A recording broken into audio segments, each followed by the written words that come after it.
This is the Double Doink Dynasty League podcast with Boyer, Andy, and your host, Tyler. Hits the upright again. That's impossible. Season's going to end on a double doink.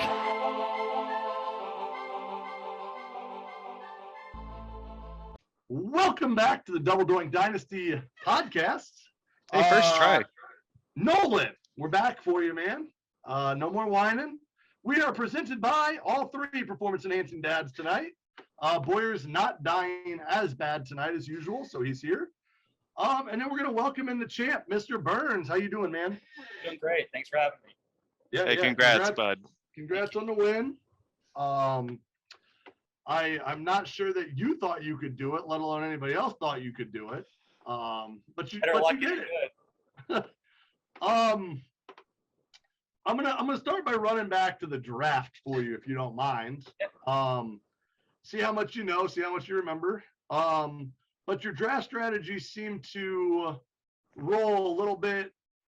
Justin Jefferson, Tyreek Hill, both great wide receiver pickups. You got Montgomery as your first running back there, which is always a solid pick, but not really a running back one. Michael Thomas was your fourth pick. Didn't play. Not great. Leonard Fournette turned out to be a great freaking running back. And then Deshaun Watson. Two of your first six picks didn't see the field this year. So how did you feel coming out of the draft with that being kind of the start of your draft? Well, I always go short running back. I've always been a receiver guy. I've never had good luck, so I intentionally loaded up on receiver, but I was not anticipating Thomas never playing this season. I figured Watson probably was a long shot, but was hopeful. But I really thought I'd have Thomas back by at least by week 6 or 7. So I was hoping I was going to have my third receiver. And like I said, I had kind of pre-planned. I was going to pick later in another receiver, most likely in the rookie draft if I got the chance. So that was kind of where I was at with that. Yeah, so that's interesting that you say that, because looking down later in your draft, your third running back was Tony Pollard. Then you got Mike Davis, Marlon Mack, and McFarland in the last round or second to last round. So, I mean, you were then a running back. You did that on purpose, it sounds like. But then you went and took Jamar Chase with the second pick. If you had the first pick, would you have taken Najee or would you have taken Chase still? I wanted Chase the entire time, so I was hoping Boyer picked Harris. Now, I would have been just fine getting Harris, Sure. But Chase was the guy I had wanted the entire time, and that's kind of why I took the strategy of picking 11th in our original draft, because I wanted a top 2 pick to get one of those 2 guys in the rookie draft. Yep, for sure. And that definitely worked out for you. I mean, not having Michael Thomas, you were doing just fine with Jamar Chase all year. Yeah. I expected him to be good, but not that good this early. So it was definitely no kidding. Yeah, Boyer, since we're talking about those two, did you ever consider Chase, or were you full on Najee all the time? I briefly considered Chase. I mean, everyone knew he was a talent, but for me, looking at Dynasty, I knew that running backs would be hard to come by, especially as we go forward. And the team that I had drafted, I felt like was a contend now team. So my chances of getting a running back here in the next couple of drafts would go down, assuming that I would get somewhere in the later rounds. So I wanted to hit Najee early. I'm still glad I did. As good of a year as Chase had, it allows me now to move. I moved on from Aaron Jones, knowing I've got Najee. My receivers are still doing solid with DK and AJ Brown and Godwin. So I don't think I would change anything, but Chase definitely had a fantastic rookie season, probably one of the better rookie seasons we've seen since Justin Jefferson. It's been a while. By the way, I wasn't asking for a rundown of your shitty team because you didn't win. Sorry. I was just asking about your opinion between Chase and Harris, all right? Right, I was trying to give context, but that's fine. You know, we're not here to talk about anything. Let's As get back the guy to with the third pick overall, I wanted both of those guys and had to settle for Pitts. So Still not a bad settle, though. He's going to have a great career, too. yeah, I'm pretty excited to have him going forward, but I'd like to see more than one touchdown, so we'll see. I really had hoped that there was any chance that Chase was going to fall because of his injury and everybody being concerned about it. And then Burns was like, I'm taking him at 2. And I was like, damn it.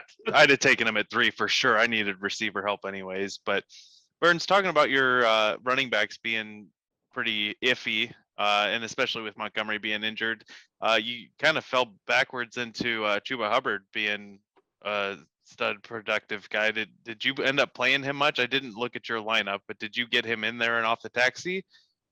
I did get him off the taxi. I think he only made my lineup 3 or maybe 4 times just because I kind of just had some other fillers. You know, Pollard was having a pretty solid year, and I was running 4 receivers most every week that I could. So Sure. he did make it in a few times, but he did get off the taxi the second stint when McCaffrey went out. I didn't trust him the first time, but when McCaffrey went out, I had to pull him off to have that flexibility. Yeah, definitely one of the better rookie drafts. You nailed the Chase pick, which at 102 is hard to miss, but obviously there was the preseason churn about him not seeing the ball well and all the drops and everything, but that didn't deter you. And then getting Chuba in the late second round was one of the better picks. So good work. Burns, with your running backs looking a little weak coming out of the draft, did you consider any trades for a running back? Did you have anybody approach you with a running back that they wanted to send you? Were you looking to spend draft capital next year or the year after to get a running back? You remember anything like that? I don't remember any specific trades. Like I said, I think I tried to even maybe talk to Tyler about trying to get one of his running backs. We just never could really we never got far enough along, and I wasn't quite ready to give up Hill. I always considered Hill as a guy I was going to trade to try to get a young running back at some point. So I figured I'd try to get a season or 2 out of him. And then before he hit his, I tried to get out of the receivers probably by 29 or 30. And I didn't want him to get too close to that age where he still was at his prime, hopefully, and I could get value out of him. So, but not a ton. It was just more, one-off running backs, trying to play the waivers to get some of those and just kind of hoping for the best. I think the season dictated my trades more than anything too, since if Fournette and Montgomery would have been off to terrible starts, or, if Pollard wasn't getting points, I probably would have been forced to make a running back trade. I got lucky in terms of where I was in the standings. I just didn't feel I needed to really make a trade and derail my team too much for future. Yeah. So before we get into your trades, the couple trades you made in season, post the draft, post the rookie draft, where did you see yourself going into the year? I was hoping 500 or a game over. I think the 8 or 9, I didn't expect playoffs. I just didn't know what to expect out of Chase, really. I didn't know what I was going to get. If Thomas came back, I thought I had a better chance, but I just really didn't know what I was going to get production wise. I haven't played a standard league in a long time scoring. So it was, trying to get used to trying to find touchdown guys. And those first several weeks, my guys just were not getting touchdowns. They were getting yards. It wasn't touchdowns. And I was getting a little worried there. And my QB situation was murky at best. So I thought I'd be okay, but I didn't think I'd be bottom 3, but I thought I'd probably be more the 6 to 8 range finish outside of playoffs is my original guess. Yeah, for all of our loyal viewers, they'll recall that Ty and I both picked you to have 8 wins, but Boyer picked you only to have 5. So there you go. Yeah, I think Chase carried me single-handedly for at least 3 or 4 of them. So I usually got lucky with one receiver putting up 25 or 30 points in a week. It seemed like they kind of alternated. They didn't get going all in one week together, except once or twice against Mattoon. But I consistently seemed to have one guy really go off. Or my Bills defense had a few 20-point weeks early on that really got me a few wins that I probably shouldn't have won. Oh, so let's talk about let's talk about this one first. You fleeced Nolan early on. You gave away OBJ, Teddy Bridgewater, Mike Gesicki, first, a second, and a third. You got Aaron Rodgers, Damian Williams, which turned out to be a solid running back in himself, and Darren Waller. Can you tell me how that one came up, or did Nolan just kind of give that to you? Like, how did this work? Do you remember? I asked him about Rodgers, and I think he was kind of the point. I don't know if he thought I was maybe going to finish at the bottom. So I'm pretty sure I ended up giving him 2 firsts and 2 seconds. Actually, I think is what we ultimately, did. And I know he liked OBJ like I did. I think we might be 2 of the only ones in the league that kind kind of liked OBJ and stuff. Like I said, I thought he was maybe gonna have a rebound year, which he didn't have until after I traded him. So, it just kind of, I don't even really remember how the discussions played out, but it did. I just kind of said, I'm looking for a quarterback. And I even tried to get one of Underhill's quarterbacks. I'm pretty sure I inquired about, but I just wasn't ready to pay too big of a price without making multiple moves. And I can't remember if I offered additional picks when Williams went in. Unfortunately, I only got Williams for 1 week before he got injured, and then he didn't really get back the backup role, I don't think. I only played him once, I think, if I'm right, once or twice. But, it was, like I said, on paper, it looked like a good trade for me. It worked out with Rodgers, but other than that, I didn't get much production out of anyone else in the trade, unfortunately, for this season. Yeah, Waller ended up being kind of a bummer, but I think Tyler's and I discussed the trade amongst ourselves when it happened, and we thought that a first, a second, a third, and at the time of the trade, OBJ was nothing, Mike Gesicki was okay, and Teddy Bridgewater's just a drop piece, unless you're Colin Nolan to pick up Trubisky. Then we were like, this is scraps, and a first, a second, a third to add Aaron Rodgers and Darren Waller is crazy good for you. I thought that I think hearing some of the trade discussions, it sounded like that was pretty much the asking price for Darren Waller. Nobody was quite ready to pay it. And granted, nobody really knows what's going on with Aaron Rodgers after this season, but I mean, he's still a elite quarterback fantasy wise, and you were able to use him to get to the ship. So good on you. That definitely helped. Like I said, I think he was ready. I think Nolan was starting to get ready to start dumping some guys. I think I just lucked. Rodgers being 37, I think I have Fields. Let me get some young draft capital. Hopefully it plays out. And, Gesicki's hasn't been great, but he's been I think he was top 10 standard scorer the last couple of years, and he's about 3-4 years younger. So, like I said, he's not. Waller had a couple great years, and that's what I was hoping to get. Fortunately, I didn't get it, but he looked good. He looked good in the playoffs, so he'll be back next year. Yeah, hopefully he's not back too good since I got rid of him again. Well, that's true. And then the only other in-season trade you made, you got Julio Jones and gave up a 22 third and a 23 fifth. I mean, for the most part, that's it was a depth play. I was just trying to catch lightning in a bottle for a backup wide receiver. If Brown was out, someone those later weeks. I mean, you were hoping for a week or two that maybe if I needed a fill in, he was going to be better than a waiver wire. If he was healthy and got to play. So I figured a third wasn't too much the fifth I didn't care about. It was just a third to take a flyer. Right. Yeah, I think that's a great trade. I mean, Julio isn't going to be much, especially going forward dynasty wise, but you didn't pay very much to get him. So I think that's a great move to shore things up going into playoffs. Yeah. So, of course, you won the championship. We talked about it. What are your plans to repeat? And do you think you have any shot in hell to even and have that shot of repeating? I really don't. Like I said, our division's pretty strong. I mean, like I said, it could go either way. With I think there's going to be a few guys that have probably that 9 to 11 wins again. We had three of us all at that 9-10 range. I think going into it. I think I struck lightning in a bottle with a few of them. I have a lot of uncertainties with Rodgers. I don't know if Rodgers or Watson's either one of them is going to play this year. There's just some uncertainties with some free agents and just different things. Is Pollard going to repeat what he had production-wise this year? If Zeke's healthy, I don't know. But I think I could win. I think I could be a contender, especially if I decide to make any moves. But I'm trying to set myself up where I can go either way right now, knowing I need running backs, and 2023 is deep at running backs. If I don't, if I underperform, hopefully I'll get a higher rookie pick to start filling in.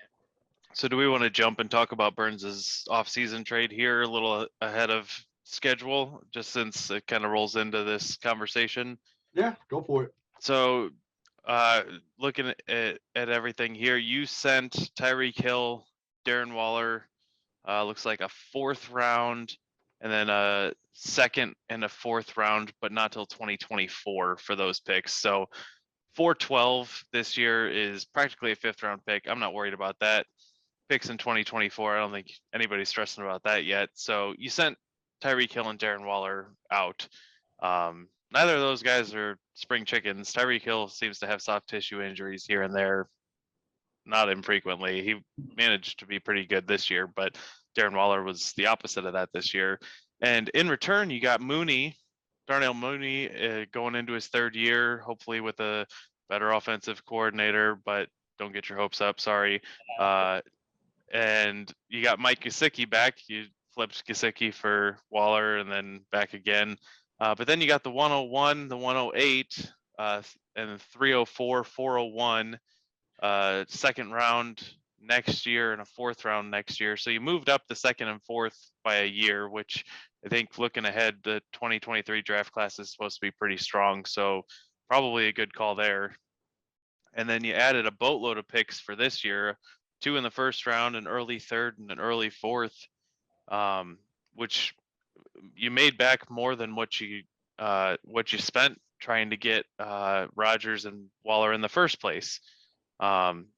Obviously you lost Tyreek Hill to do it, but you came out ahead on the pick side of things and you got younger. So I think this was a great trade for you. Maybe it hurts you next year in your quest to repeat as champion, but with the picks that you've got, you can flip that for whatever. What was your thought process in making that move? Was it just trying to get younger? Was it fear of the injuries? What was going through your head? Yeah, it was trying to get younger. Like I said, I mean, I don't think if I had 1 week with the tight end over 10 points this year, I was one, if anything. So I just felt like I think he's going to have a bounce back year. I just don't know if he's going to be the production I was hoping when I originally got Waller. And then same thing with Hill. I worry that he's going to fall off the cliff too fast for me with his speed being his main thing.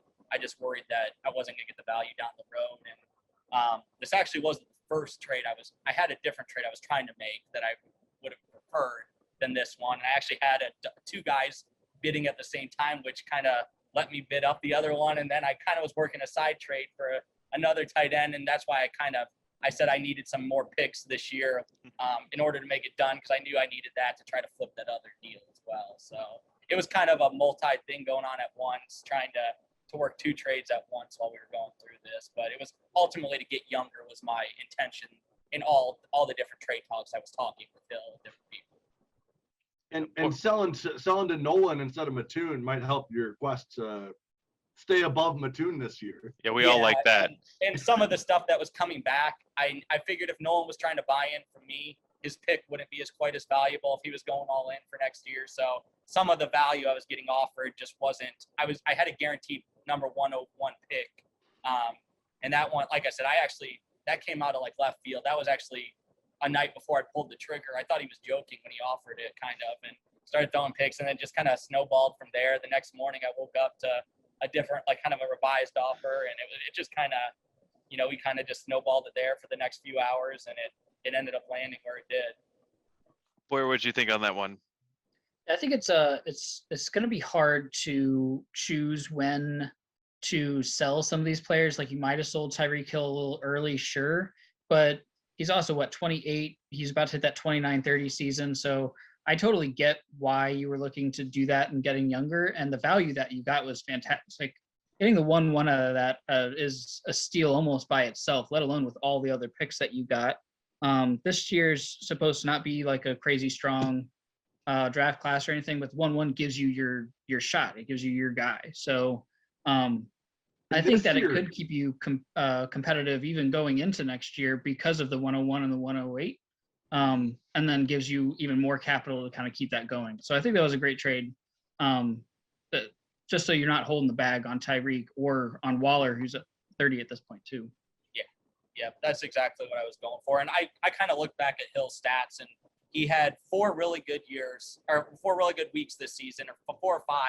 And other than that, there was more than half of them were 6 points or less, I think, or 7. So he was really a home run or bust almost for me each week. So I kind of figured it was maybe time. And I really liked him. I was looking for a young receiver too. And like I said, being a Bears fan, I think probably biased with Mooney, but I I really liked what I got with him, just kind of as a player. And I think he might not turn out to be as great as I think he is, but I think he's young and he gave me kind of some flexibility that I wanted.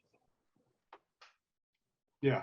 And you loving wide receivers. Good thing this year's draft class is all about wide receivers. So Yeah, I know. That's what I said. Way to buy into it. I know.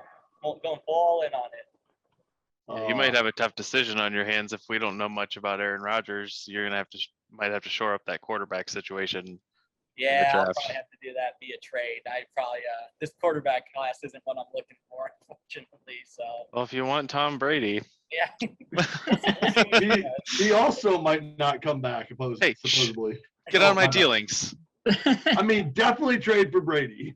Led the league in yards this year, second in touchdowns. Yeah, won a Super Bowl last year. That guy's a quarterback. You should let me know. I'll hit you up with an offer. We'll see what we can come up with. So give me a way too early prediction of where you land next season before we jump into all the other off-season trades. What do we got? Do we play 16 weeks? I think 15 regular season. 15. Yeah. I'll go 7-8, third in my division. Okay. Who do you think's worse than you? I mean, I think Underhill's due for some injuries. So, like I said, I no knock on his team with Mahomes and all that, but I think some of his guys have a little overproduced this year. He might get some touchdowns out of Waddle, or you never know with Jacobs, but his team's getting a little older. It has a few more unknowns, I'd say, than your team and Lezak's team. So, I would say that. But like I said, that's not to say he can't. I mean, he definitely got, I think, 9 wins this year. It's not to say he can't do it. I just think it would take more for him to do it than anyone else of you two at the time. Yeah, I think Underhill's team's one that's primed for regression, but obviously a lot can change in the draft and trades and things. So we'll see. But I agree with you there. I think that Underhill is due for a step back next year. So it'll be fun to see. So, all right. Anything else for Burns before we hit off-season trades? I got nothing. Congrats, man. Thanks. I appreciate it. Good work. I appreciate it. I'll let you guys keep going because I want to be surprised what you guys talked about. All right. Thanks Thanks for coming. Thanks for jumping Take on. care, guys. Have a good night. Thanks, You too. Burns. Ty, should All we right. transition into our favorite segment?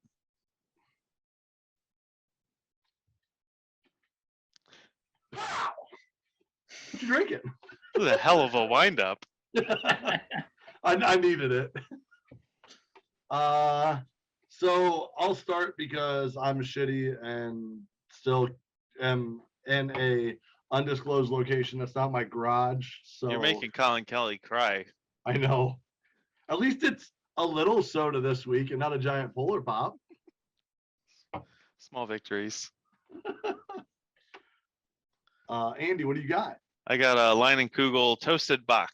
It is decent, but not amazing.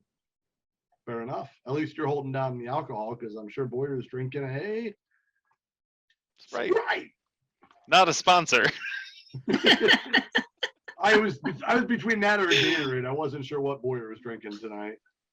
I was thinking maybe a little bit of ginger ale later. Oh man, feeling frisky over there. Have that with my prunes and go to bed early or something. I don't know. There you go. So, all right. Well, let's jump into a couple of these off-season trades that you guys are involved in. Sure. So Andy, you gave up Irv Smith. Oh, And thought we were going to the big one. Yeah, okay. I did give up Irv no, Smith. we're gonna hit a couple of the small ones first. Irv Smith. You gave up Irv Smith to get a 23 second, which was Underhill's 23 second. And we just talked about him maybe having a regression year, which might be a good thing for you to grab that pick. Boy, your thoughts on that one real quick? Yeah, I mean, Irv Smith's coming off an injury. Conklin had a decent year and is still there. They're changing their entire coaching staff. Getting a second for Irv Smith is a freaking steal. I thought it was a great trade for Andy. Irv Smith should have gone for a third, maybe even a fourth, just coming off of injury with a guy ahead of him that's played well and a new coaching staff. I don't see where Underhill sees the value in giving up a second for it, but that's Andy's game. All right. So Let's jump to Andrew. Got a 22 fifth for Daz Newsome with Colin Nolan. Any thoughts on that? None whatsoever. Okay, perfect.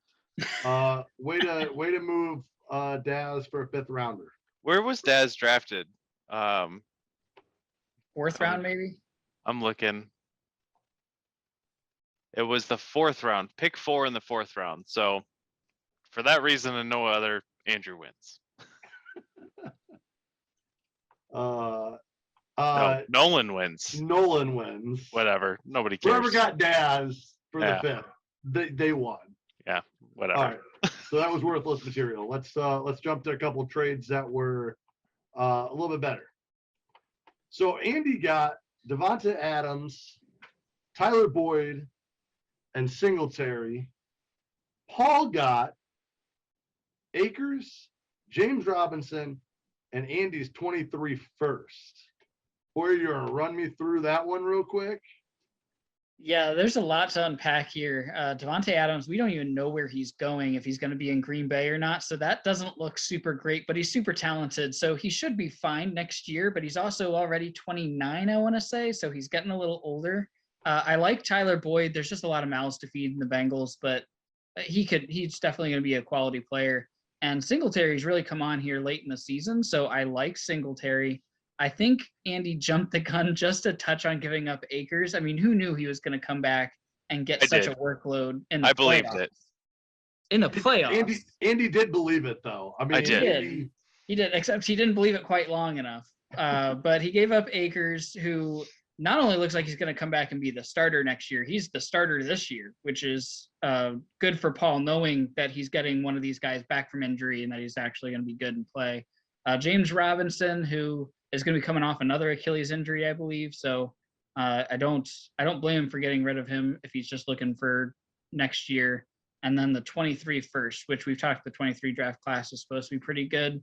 Depends on where Andy finishes, obviously, but I view this trade as relatively even, specifically because of Adams. I like Singletary. I'm high on Singletary. The Bills have been using him a ton in the playoffs. I anticipate that being the same case next year. But I don't know. I'm going to say Paul might just steal this one away if Akers can put in a top 10 running back year next year, healthy on the Rams. Ty, what do you think before I chime in? So I would say for next year specifically, Andy gets the win. I think long term, Paul gets the win. Akers being young, coming back. So Devonta Adams and Akers, as much as I hate to say it, I think that value is pretty similar. Just because Adams has been so good, you could get a couple first out of him. Akers has been good, and who knew what was going to happen coming off the Achilles injury? So knowing that he's healthy, could have gotten a couple first. I'm gonna call those two more or less a wash. So then you look at Boyd for Robinson. Boyd is what he is. He's a third receiver in Cincy. He'll get some touches, but he's not going to be a startable player every week. James Robinson next year not going to play. So then you look at Singletary for the 23 first. Let's assume Andy ends up mid round somewhere. You're looking a Waddle-esque wide receiver maybe. You're looking at, it's a deeper running back class, so maybe you find a running back there the middle to early late. If that's where Andy ends. If Andy ends down at the 101 to 104, I'm going to take that round over Singletary. But if Andy does end towards the top, then that first rounder, I'd probably still take Singletary at that point, knowing where he's at, knowing the offense, assuming that they allow Singletary to continue what he did at the end of the season. So I do like the trade. If I had to pick a winner right here, right now, I would say it's Paul long-term for Dynasty, Andy this year. Yeah, so when I made the trade, Paul hit me up pretty much right away as soon as he took over Chris's team and was like, hey, I'm going to be making some moves. I'm trying to deal Adams, and you've got running backs. And I was like, okay.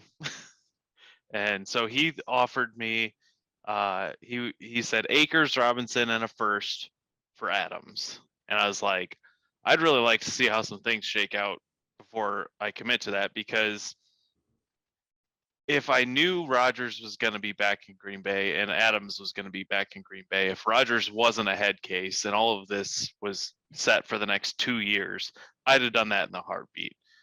Adams is a top 5 receiver at worst, unless he gets hurt with Rodgers in Green Bay.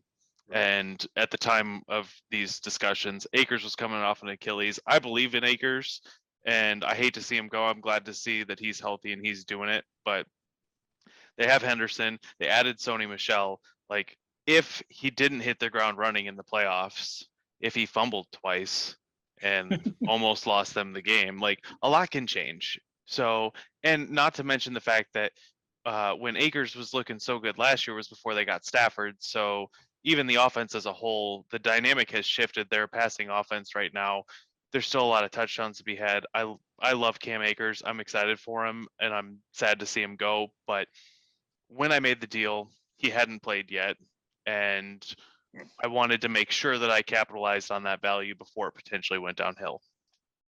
I also got something out of James Robinson while his Achilles is actively torn, and there's another good running back coming off of an injury to take his job next year. And there's a new coach coming in. So I have no idea what the Jacksonville backfield looks like in 2023, but I don't expect James Robinson to do much in 2022. And ETN is there and a new coach is coming in. There's just so much at play there. I could not have gotten rid of James Robinson for anything valuable except as a part of this deal. So I was happy to unload him and feel like I was getting something back for him. Robinson's got to go find a new home and get a chance somewhere else, because it's not going to be in Jacksonville. Right. And who knows if or when that's going to happen, because the NFL's stupid, right? So, like, he's a last round draft pick, undrafted guy. I don't remember where he went. Undrafted out of Illinois State. Like, there's no pedigree there. The fact that he's done it for 2 straight years only matters so much, because it's like having, I went to community college on your resume. Like, people judge you for that shit, even though you can say, look at all my work experience. Nobody cares. Right. Like, they just look at the college you went to on your resume. So the NFL's dumb like that, and I don't trust that James Robinson's just going to fall back into a job the same way Cam Akers did, because Cam Akers was the first or second running back taken in his draft class. There's a huge difference there in how that gets treated. So being able to throw him in and get something out of nothing there, in my opinion, was good for me. And then losing a first to add Devontae Adams, I'll do 10 days out of 10. But when I got the offer initially, it was all of what I gave up for just Devontae Adams. And I said, I really need to see more about how much of a fit Aaron Rodgers throws when he gets bounced out of the playoffs early, and what Akers looks like in the playoffs, and what the draft's looking like. If Paul had been asking for my 105 at that point, and I was like, I don't know, like, let's just wait a bit, and I want to see how some of this stuff shakes out, because there's a lot of unknowns here. And Paul was saying, I like yours the best. Boy's going to poop. Paul was saying he liked my offer for Devontae the best, that we were kind of kicking around, because he could get the upside with the young running backs, even though they're both coming off an injuries, because he really needs to shake things up on his roster. So I kept saying, like, I really want to wait. Paul was like, I really don't. I want to get this done before things change. And he threw in Boyd and Singletary as, like, because one of my things was, I don't want to be stuck holding the bag. Like, if Rodgers leaves and it's Jordan Love thrown to Devontae Adams, or if Devontae Adams goes to the Bears and, looks like Allen Robinson did this year, like, I don't want to lose 2 young running backs and a first round pick and have nothing to show for it. Like, right. I'll hate myself, and I can't do that. So Paul was like, okay, well, I'll throw you Tyler Boyd. I'll throw you Devin Singletary. So that way, like, there's other pieces there, since I'm going to have to move guys around anyways to pick up a couple of guys here. And I was like, okay, that makes me feel better about it. And then we haggled over which first I was giving him. I was like, okay, well, I'm intending to be a lot better this year than I was last year. So I'd rather hold on to my 105 turn that into a Waddle type player, maybe. I don't know. Sure. And make a push, hit the playoffs, and be in the back half at least of the draft next year. And I like next year's draft class better, but if I can be at the 110 or better, worse, I guess in this context, Right. pick, then hopefully, I come out ahead just in the pick that I gave up. So given the 23 first kind of plays into my making a push for this year. Having seen what's happened since the trade, Devontae Adams, I'm kind of hoping goes to a new team and gets out of Green Bay because I don't know what Rodgers is doing.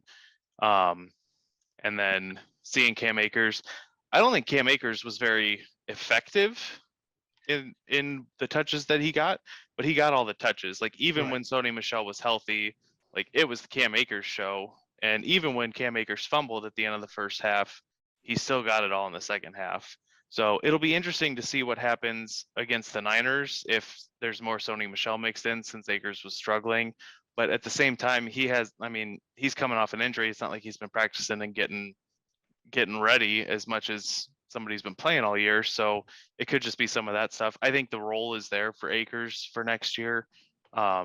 It's just a matter of how big of a hit am I taking on where Devontae Adams lands and who his quarterback is and how the offense uses him. But I mean, you look at what DeAndre Hopkins did in his first year in Arizona. You look at what Stephon Diggs did in his first year in Buffalo. Like, there's a spot for Devontae Adams to go and be a stud. It just depends on where that is and what that looks like. But I wanted to make a push to get more competitive for this year, getting rid of James Robinson, not having to worry about if Cam Akers loses his job, which I don't think he will. But I traded some question marks for a different question mark. But Devontae Adams is the stud at the end of the day, and I'm happy to have him. So looking at the Rams-Bucks game, Akers had 24 carries for 48 yards. Yeah, he was and that's ignoring the fumbles. Yeah, so Sonny Michel had 1 carry for 4 yards. So and 1 catch for -4. Kind of shocking that they didn't throw him in there for 6 or 7 carries at least. But yeah, I was surprised, especially given the lost fumble, that we didn't see more from Sony. Game log for Cam Akers, 17 attempts for 55 yards for a 3.2 average against the Cardinals. And then in that very last week against the Niners, he had 5 attempts for 3 yards. So he did have a 40-yard catch against the Cardinals. But, I mean, he's not been effective. But the important thing is they're giving him the ball. So his role seems to be pretty clearly defined. Yep. All right. Let's call that exhausted and move on. Yeah, we talked too much about that. Mostly me. Disagree. All right. So let's move on to Boyer gets Kareem Hunt and a 23 fourth, which is Jared Fry's. Paul got Deontay Foreman, a 23 second, which is Boyer's, and a 22 third, which is Nolan's. For me, I think this trade, a lot of this comes down to Deontay Foreman. I don't dislike the Hunt role, but if Chubb is there, if Hunt is there, if Dearness Johnson is there, and everybody stays in that backfield's a mess in Cleveland. Chubb should be the lead runner. Hunt should have a role. But if they can't get anything out of Dearness Johnson, if they don't try to move him, with what he showed this year, I don't know why they wouldn't at least give him some work. So that makes me a little nervous. Deontay Foreman, clearly he's going to go into a backup role unless he finds a new location. 2, I know he's a young running back that had promise coming into the league.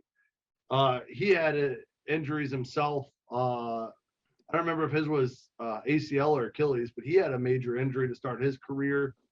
Came back and looked good so far this year when he played. So I don't know if somebody will give him a shot or not. But a second and a third with Deontay Foreman for Hunt. I think it's a fairly even trade. I think a lot of it comes down to Deontay Foreman. I like Deontay Foreman. I did when he came into the league. So I like what Paul did here, but Boyer, I don't blame you for going for Hunt. Andy, you want to jump in on that one? Yeah, I would. You like Hunt, the other half Well, of Sean. so here's the interesting thing. And Boyer doesn't have Aaron Jones anymore, but Boyer drafted Austin Eckler, who's 26 years old. Boyer drafted Aaron Jones, who's 27 years old.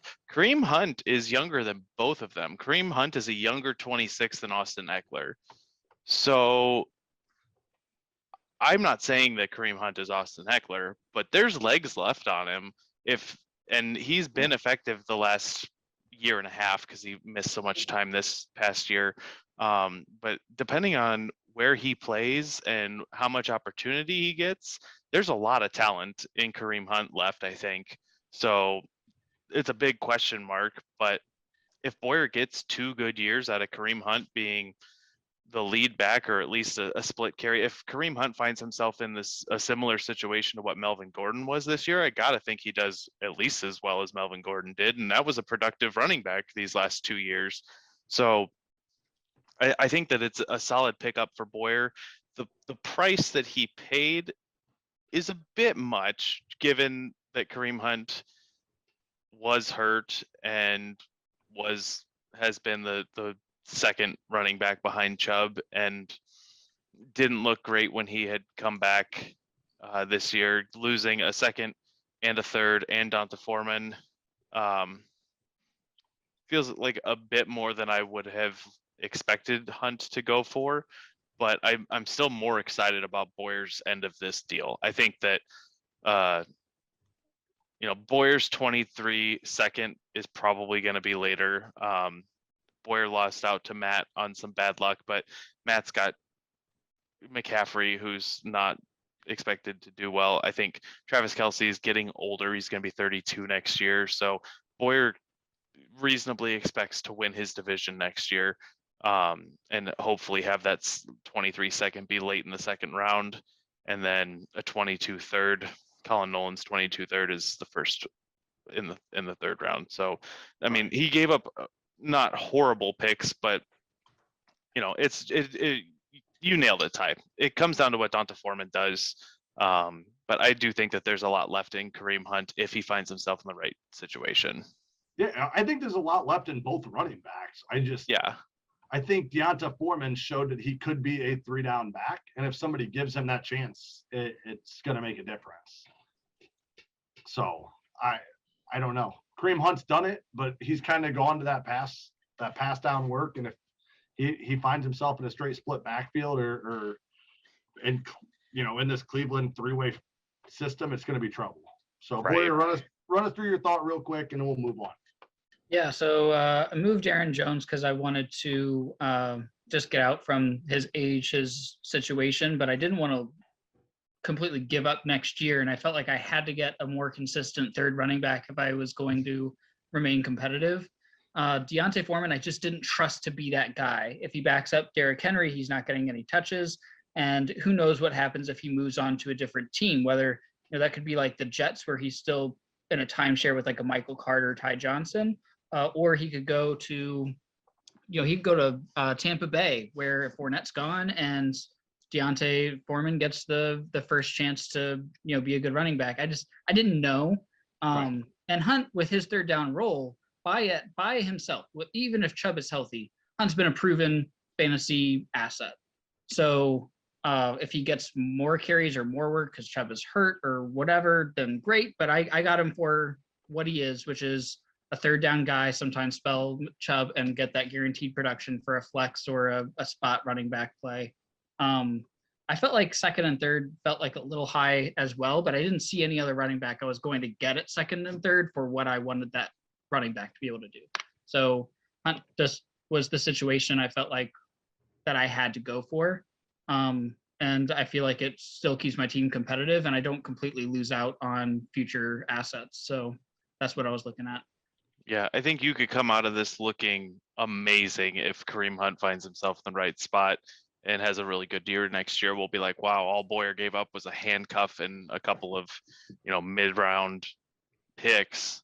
Right. Well, and even so, if Hunt shits the bed, like you didn't lose a whole lot unless Donta Foreman ends up being a big deal. So I think it's a good trade. so, I so was Hunt is under contract till 23. And then Dearness Johnson is a free agent, as a restricted free agent this year.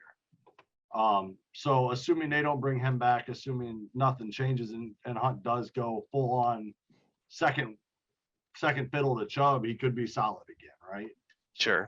Yeah, I figured that even if I just got a normal Hunt year from him next year to help me get to a championship or at least have a really good finish, I could probably trade him for a seconds anyway to a running back needy team after that year because he is a young 26. So for me, it's like even if I just rent him for Deontay Foreman and essentially a third, I'm happy with that.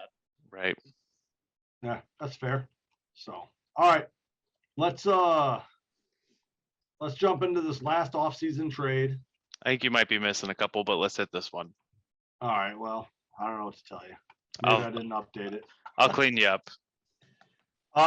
So Mattoon sends Chase Edmonds, the 302, and Boyer's 23 third to Jeremy and Fryer in exchange for the 202 and Kelly's 23 second.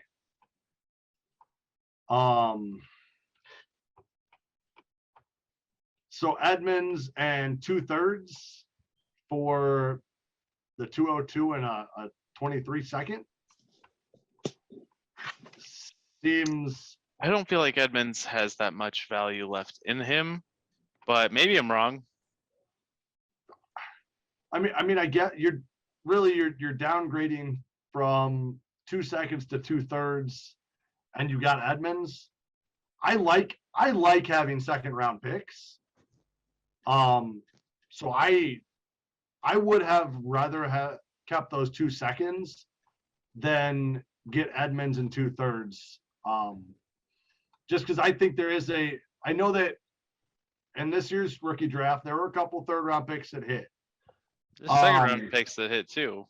Right. Fryermuth, Chuba, like definitely guys. Yeah, for sure. Even Elijah Moore was either.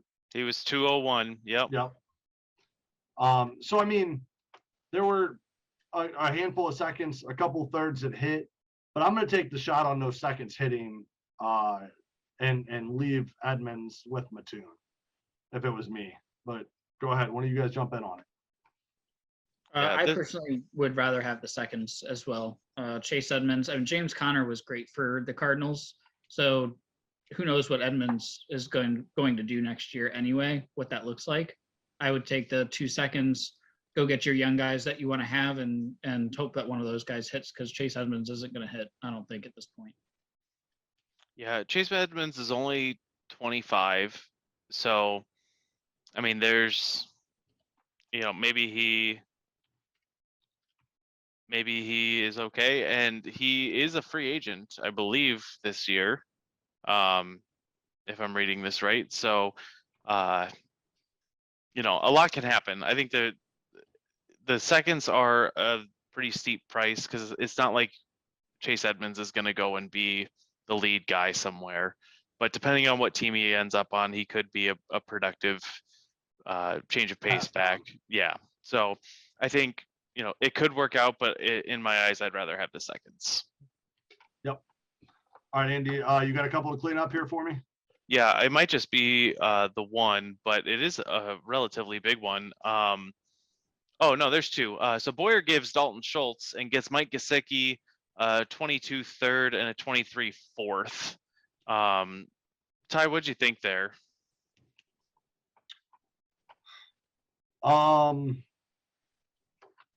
Give that one to me one more time. Dalton Schultz.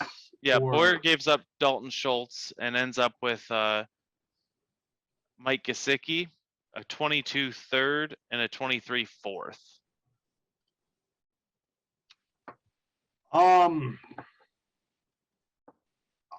like Gesicki and the picks in that situation. I think Dalton Schultz is a good tight end, but I believe Mike Gesicki's contract is up. I think he's a free agent this year, if I'm not mistaken. And I think he could find himself in a better situation somewhere. And I like Gesicki. I like his talent. I never liked Miami that much. And I think he can find himself in a better spot. The picks getting a third and a fourth, they're fine because you're going to dart throw at them anyway. But straight up, I think I'd even still rather have Gesicki than Schultz. For the record, Schultz is a year younger, and he's staying in the same offense as where he just finished as the tight end 3 in standard scoring. He's an unrestricted free agent this year. Is he? If he doesn't re-sign with the Cowboys, who are in a little bit of cap hell, so they're going to have to give up Amari Cooper if they want to re-sign Schultz. Right. I was thinking the same. And they have Blake Jarwin still signed through next year, so they could decide to roll with just Blake Jarwin next year.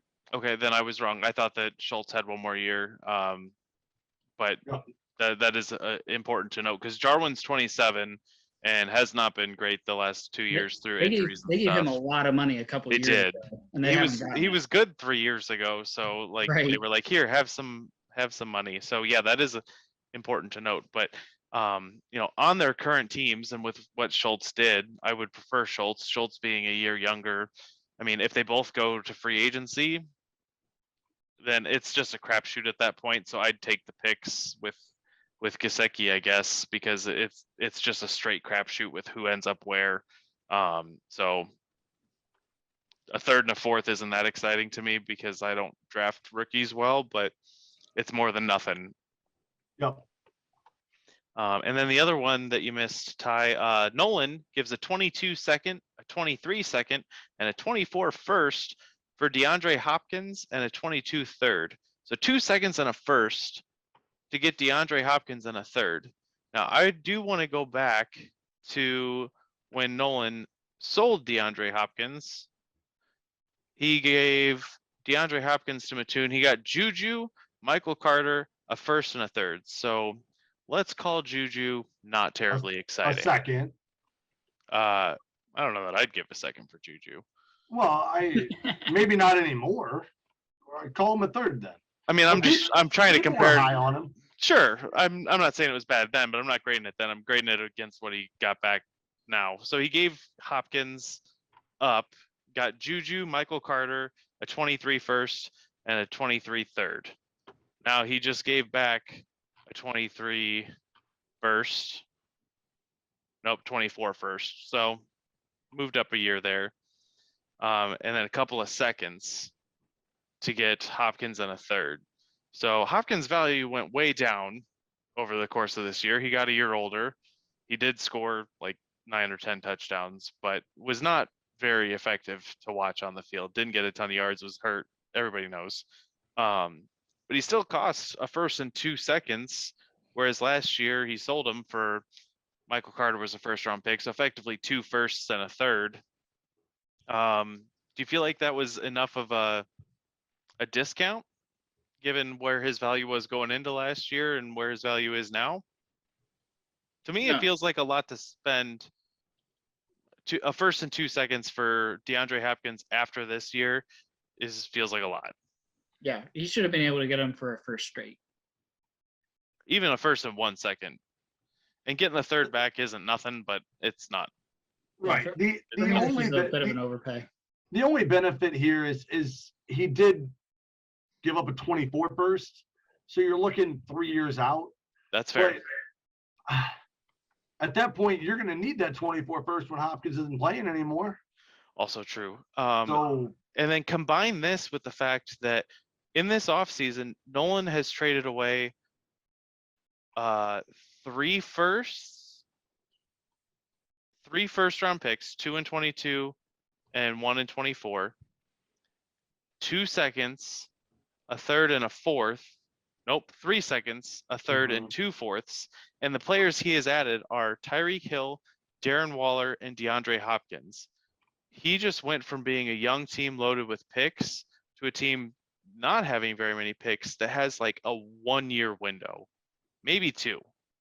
But the way Waller looked and the way that Hopkins looked in terms of injuries this last year is not promising. Tyreek Hill could fall off a cliff at any point just based on his injuries.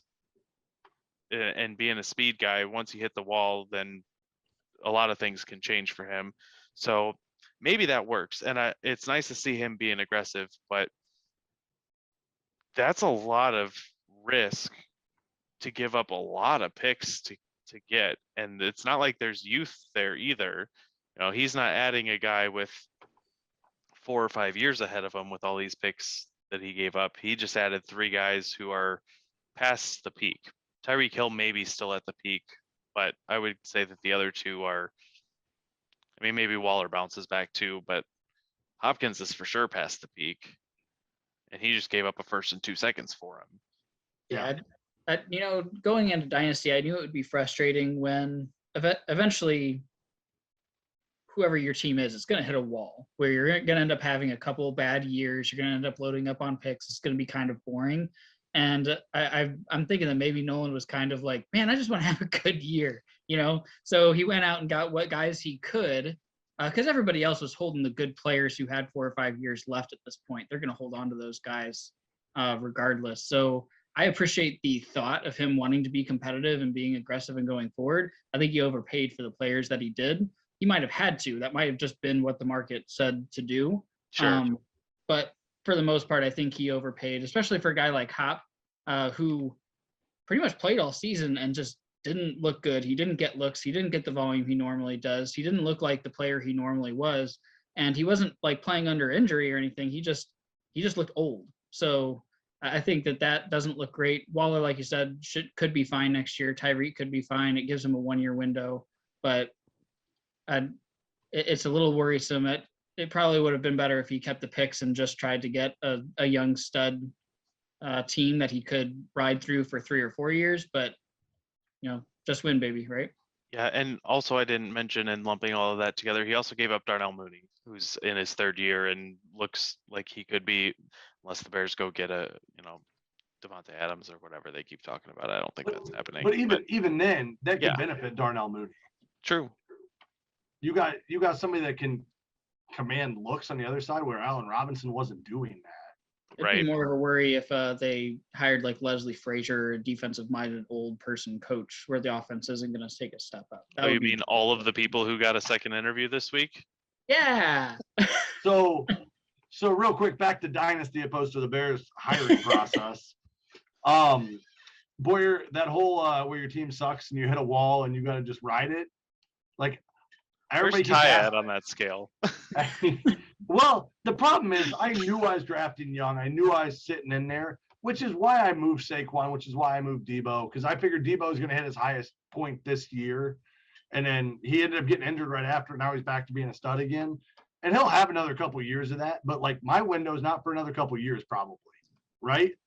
So, like, I feel you. And I knew I drafted my team to be that way. But when Gibson got hurt and Dobbins was out for a year and Chark went out for the year and Saquon just wasn't Saquon, I mean, everything kind of went downhill. And I was like, well, I'm going to move my best 2 players for picks. But, like, everybody's asking me. People ask me for Dobbins and Gibson and Higgins and, like the 4 guys that are good on my team, right? Sure. And it's like, at this point, I kind of just got to ride it and play my 2 firsts this year, 2 seconds this year, my 2 firsts and 2 seconds next year. And I'm going to suck again this year is my expectation, right? I mean, I got Gibson, I got Dobbins, I got Bateman, I got T. Higgins. I'll have a couple draft picks. It's not going to be enough for me to compete. I got Lance, I got Freiermuth. But all these guys may take me a couple years, right? So when people are coming at you trying to get Dobbins or Gibson, what are they giving you? Picks? Like just asking you to push your window back even more? Because like Gibson's going into his 3rd year. Dobbins is going into his 3rd year. Like those are guys you want on your team. You want a Darnell Mooney. You want those guys that are young studs and building blocks for the next 5 years. Right. It doesn't matter where you're at in this league. That's a guy you want on your team. If you're rebuilding, you want that guy because he's established as a good player, but he has a lengthy window in front of him. And if you're winning, of course you want that guy on your team because he's good and he's going to stay good. So like, I don't see much of a window to sell a guy like that ever, but especially in your position, like why would you kick the can farther down the road by trading one of your young building blocks back into more picks? Gibson, Dobbins, Higgins, all 23. Exactly. Right. Nobody's trading those guys in a dynasty league unless for some reason you think that Gibson could get you a Nick Chubb that is going to win it for you next year. But even that I wouldn't do because there's not that big of a difference between those guys. Right. And I've been asking for a combo of players and picks if I'm going to do it, right? Because Right. It's got to be I- worth it. And I- to be worth it for a young building block is going to have to be the freaking moon, right? right. So I get neither one had a stellar season, right? Dobbins was injured all year. Gibson was at the back end of the year, he played well, but like these are guys you got to build on, especially for a rebuilding I mean, team. they had like Taylor Heineke at quarterback all year. Like, right. that's got to get better, right? And McLaurin couldn't do anything. So, I mean, Same issue, though. Like, that right. with anybody, even if Fitzpatrick had stayed healthy all year, like, that team would have been so different. Right. So, but anyway, just hitting on your building, hitting a wall and building. I'm hoping that my wall is going to slowly fall down and I'm going to go in the right direction here. There you go. Because it's going to be rough. And talking about Nolan trying to buy back into being competitive, like I want to keep my picks as much as possible at this point, right? At least it gives me flexibility of I can go buy a young player or I can buy somebody with these picks, or I can just hold them in draft. You know, Ty, not everybody lives for the next rookie draft class. All right. Well, that's how I live my life. All right. Any player on IR and any player who's not even in the league yet, that is Ty's specialty. That's Ty's wheelhouse. That's right. Everybody's got a wheelhouse, and I'm gonna stick to it. So, all right. On that, let's go ahead and roll out of this one. Unless you guys got anything last minute. I got nothing. Nope. Cool. All right. Congrats again to Burns. Congrats to Nolan on finding your way to the 101. And to everybody else, we'll see you at the offseason meeting. We'll come at you with a couple more of these at some point. Keep trading. Other than that, I really don't care about what you guys are doing. We're out.